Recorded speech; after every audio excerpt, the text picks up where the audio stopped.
So, hello po sa ating lahat. For today's video, magluluto po tayo ng suman latek. Ayan.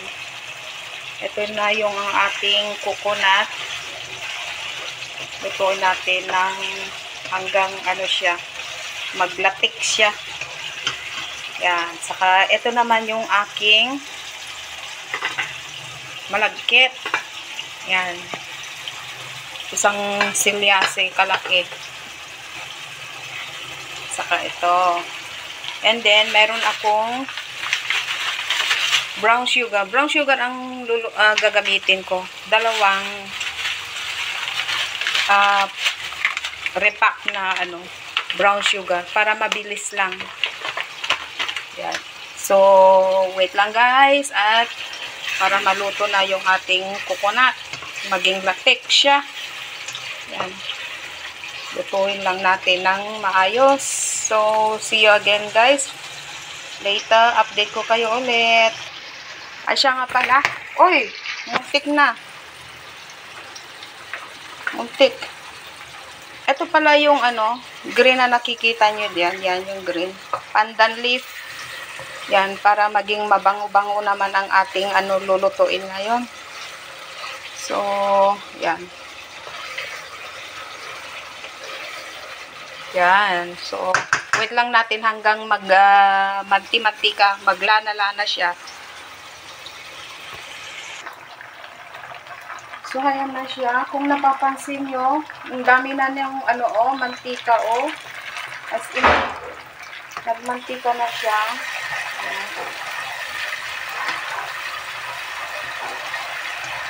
Lutuin pa natin ng konti hanggat maging brown, golden brown siya para masarap. Diba?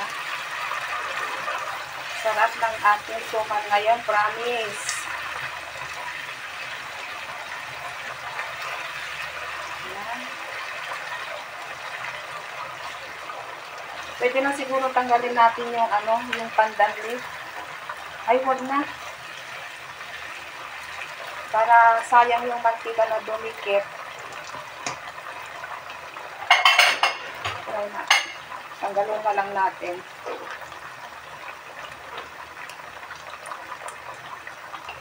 Ayan. Kunting luto-luto pa, kunting siya, kunting tawag dito.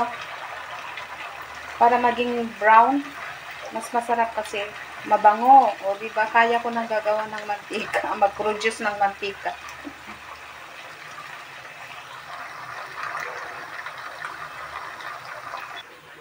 So, ayan na po siya. Okay na po. Ganito yung gusto kong texture ng pagkaluto ng niya, yung gata niya. Yung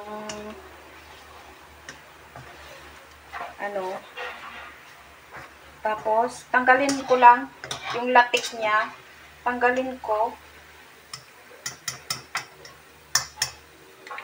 lang muna siya. Para ilalagay natin mamaya sa ibabaw. Para gawin natin toppings. Since nawala tayong cheese na ilalagay na topping. So, ito na lang gagawin natin na topping niya. Toppings. So, okay na yan.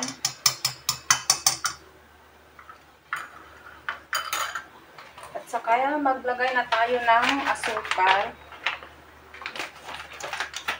2 pack ng asukal. Ewan ko lang kung ilang tira, ilang grams to. Parang siya. 1/4, 1/4.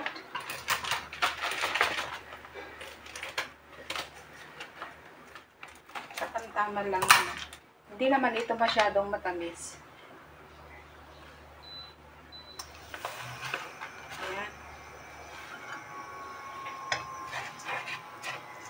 Tunawin lang natin. Tapos ilagay natin yung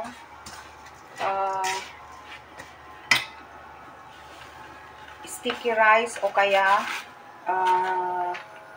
malagkit.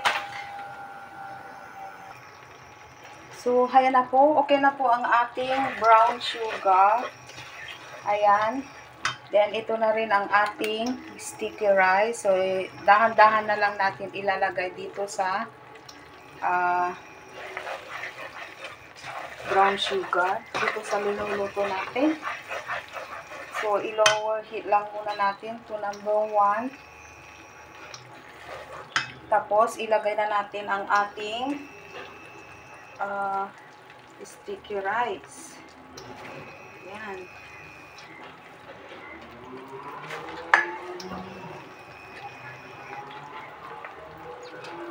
Isang kilo lang itong linuto ko na sticky rice.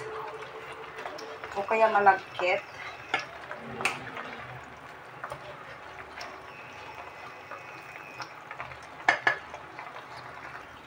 Ayan na po, nilagay ko na po lahat. So, let's start. Lalaban to eh. Yan. Baka bumigay yung aking ngayon. Spatula. Haluin lang natin ng maayos. So, ayan na. Makikipag-anuhan na to. Makikipaglabanan na siyang paghalo-halo ko, oh.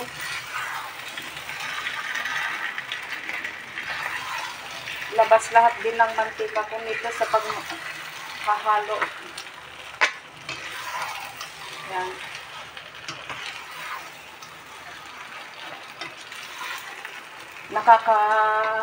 Ng muscle nito. Baka, baka bumigay ito. Spatula ko. Lagot ako kay amo. Yan. O, yan. See? Lumalaban na siya. Siguro pwede na to. Sabi nila, pag ganyan daw, na makirot na. Pag makirot na daw, okay na daw. Ewan ko lang kung totoo. Pero, siguro nga, okay na. Kasi ang hirap ko ng halo-halo.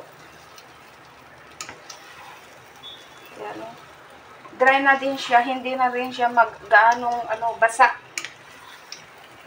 Sakto lang yung texture ng luto ko ng Galing na akong magluto. Pwede na akong mag-asawa uli. Galing na daw ako magluto. Yan. So, ilalagay ko na sa tray. Para, naku po. As in na talaga. Ang hirap ko na talagang ihalo. Ayan, oh, nakikipaglaban na siya. Ay, saglit lang guys, kasi, ayun, nagsasara, malakas yung hangin. Ayan, talaga as in na siya, oh. Pwede na siyang tumayo, so pwede na daw yung ganyan. Pag tumayo na yung spatula natin.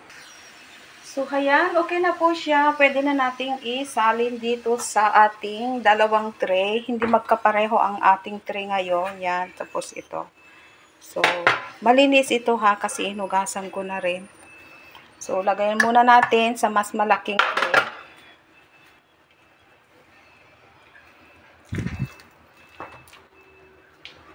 Para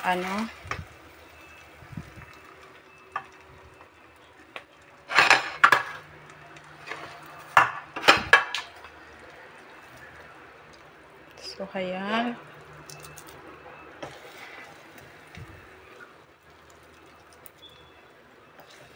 Piso isa. Piso isang cut.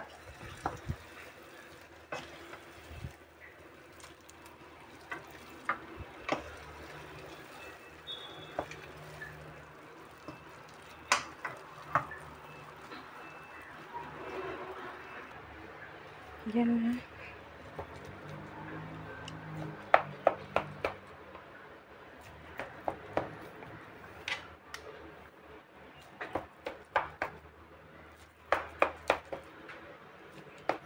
O, diba? Wow, sarap. At ito rin. O, diba? Sarap na ng ating merienda.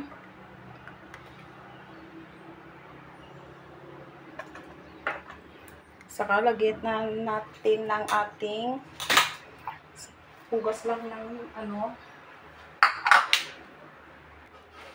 So, ayan po. Maglagay lang tayo ng konting latik. Yung latik niya. Ayan. Para syempre masarap. Yan. O, eksperto na si tita. Diba? Ayan na ang ating masarap na suman.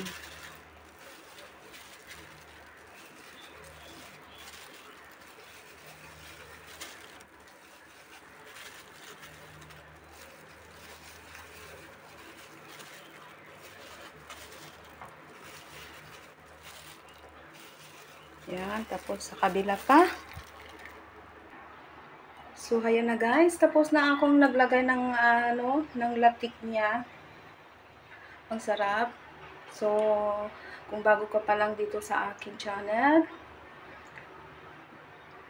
paki-subscribe na lang Rosette Aurelio at click the notification bell para laging updated sa lahat ng mga simpleng video na ina-upload ko. At huwag kalimutan din na mag-comment at i-share ang aking mga simpleng ina-upload. So, hanggang dito na naman guys. Bye-bye and thank you everyone sa panonood. God bless. Kape na po tayo.